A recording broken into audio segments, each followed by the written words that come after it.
चार मिसरों के साथ मैं उन्हें आवाज देता हूँ कि बहती हुई आंखों की रवानी में मरे हैं, कुछ ख्वाब मेरे ऐन जवानी में मरे हैं, कब्रों में नहीं हमको किताबों में उतारो, हम लोग मोहब्बत की कहानी में मरे हैं। जनाबे लतीफ इलाहाबादी एक बुजुर्ग शायर हैं। ये लोग न दौलत के लिए आते हैं न शोहरत के लिए, असल में यही लोग वाकई में मुशायरों और उर्दू की खिदमत कर रहे हैं। आइए समाअत करते हैं जनाबे लतीफ इलाहाबादी को।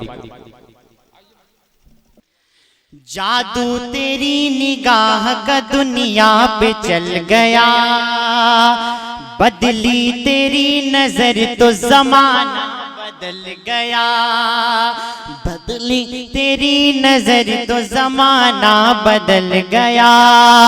वो आए मेरे दिल की अयादत के वास्ते, वो आए मेरे दिल की अयादत को उस घड़ी जब मेरी हसरतों का जनाजा निकल गया, जब मेरी हसरतों का जनाजा निकल गया।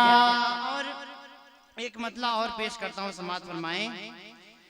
निगाहों में उसकी, निगाहों में उसकी शरारत बहुत है, निगाहों में उसकी शरारत बहुत है, मगर सादगी में नजाकत बहुत है।